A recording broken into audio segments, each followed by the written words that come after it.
Kaya tayo po yung dumako sa testimony. Sa may mga panaginip at mga naisabihin, pumunta na po dito sa kapag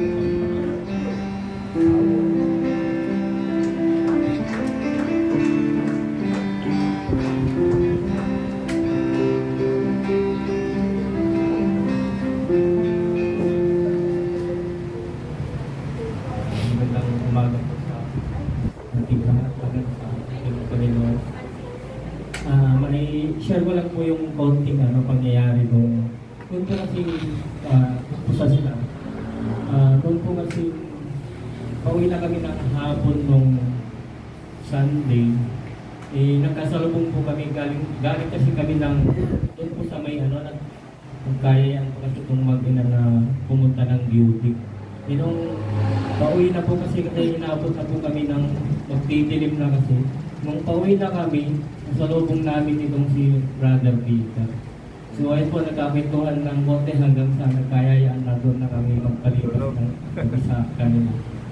So, ayun po, doon kami na nakitulog sa pamagitan po ng gabi na yun na doon kami nagtulog, nagkaroon pa po ng pagkakataon para po makagalaw doon sa 53 ba yun, Pastor? Doon sa kila Pastor Spirito? 55. 55. So, ngayon po, nakarating din po kami doon. Nag-aaya pa nga po si Pastor na pumunta daw doon sa baba, sa may parang gamyata. Kasi mabatang niya po doon na kawayan. Hindi na po ako, hindi na po ako sumama kasi po ang totoong plano ko. Kaya nagmotor akong pumunta doon. Para po makapag-usap sana kami ni Brother Joseph. Gusto po sanang pumunta po talaga ako doon nung Lunes na ba? O Lunes. Pagkatapos namin galing kay Pastor Espiritu, 11 na yun, ang init. So, dumiretso na kami doon.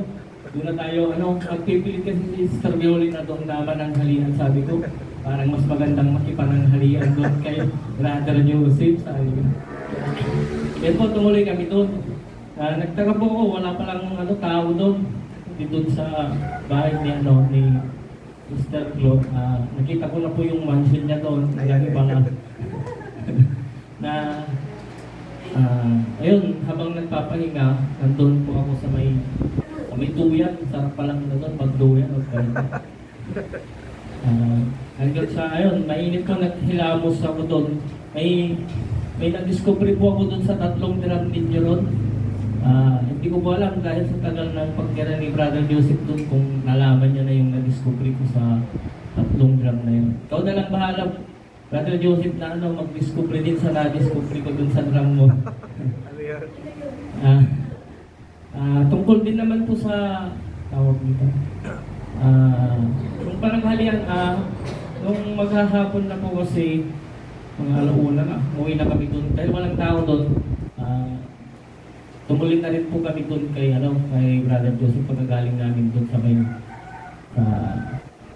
doon po sa Santa Maria. Nakatanggap po ng mensahe si Brother Peter na lahat ng worker ay inobligan pumating sa meeting ng alauna. Sabi ko, sabi na lang kami palabas kasi pauwi na rin kami. Sabi niya, mas marami daw, mas maganda. Hindi naman ako worker, sabi ko. Oo, basta tara, parami, sabi niya. Ngayon po, dumating kami na nag-umpisa na yung meeting.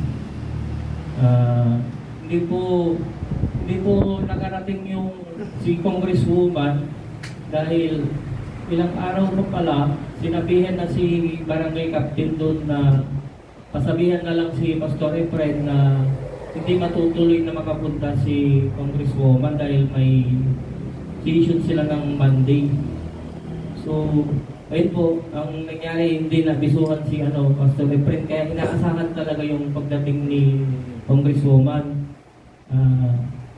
Sa pangyayari po, itong si Congresswoman na tumawag kay Mayor, yung asawa yata niya, Mayor po ng Dayong, na siya na lang po yung pinag-iusapan dahil nahihiyang hindi matuloy yung meeting dahil kung nagkati pa sila ng baka, ayun po yung pagkakasabi ni Mayor. Kaya siya na lang daw po yung pinag-iusapan ni Congresswoman para matuloy yung meeting. Kasama po ni Mayor yung representative po ng Panilco 3. Ayun po, yung pong napag-meetingan ay share po na lang dahil tinignan ko po kasi nung pagkatapos ng meeting, wala pong isa na nakita ko na mga taga Santa Maria, kaya share ko na rin po yung napag-meetingan. Magkaroon na po ng linaw na magkakaroon na po tayo doon ng kuryente. Lalo na daw po doon sa Sitio Pag-asa at saka Bagong Buhay. May deadline po yung Panelco 3 dahil ano pala yun, programa pala yun na pinapondohan ni Congresswoman. So kailangan maisabit na nila yung mga papeles hanggang by March yata talaga pailawin na nila yun. Saka ayun po, bali dalawang sitio lang pala yung ano doon, yung naipasa na makukuryentehan, may ilawan. Kaya lang may bumulong po kay Pastor na isabay na lahat dahil dalawang sitio pa pala yun, yung parang Pag-asa at saka Bagong Buhay lang. So ayun po, sinabi po nung head ng representative ng Panilco 3 na i-ano na rin lang yung paggawa na lang daw din ng barangay resolution dahil yun daw pala yung kailangan para sabay-sabay na yung apat na yun at wala nang maiwanan.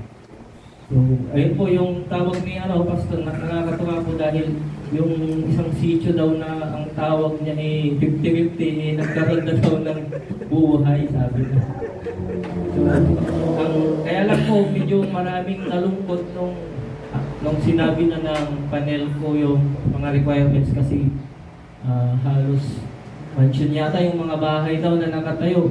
Kasi ang covered lang nung ano nila, dalawang ilaw tsaka isang saksakan, yun lang po yung libre na wala pong babayaran, libre po yung nila, ang pati installation po lahat sabot po ng Panelco 3 dahil winip na daw po yun ni Congresswoman na yung mga babayaran pati sa munisipyo, siya na po yung sumagot para daw po sa sabi kasi ng asawa niya, si Mayor ng Tayog na tutulong ka na rin lang, lubos-lubusin na natin, pat mga anak ng yan, mga kapatiran din natin yan, sabi ni Mayor. Kaya ayun po, nakakatuwa na ganun po yung kinalabasan po ng meeting. Yun nga lang, yung bahay daw po na cover nung plano, yung nasa requirements nila, 5x5 lang daw po yung pasok. Yan, dami pong medyo nag-anohan dahil yung mga bawat bahay daw yata 50, sumobra yata sa sukat, mga malalaki daw. So, ayun po yung mga napag-meetingan mga kapatid.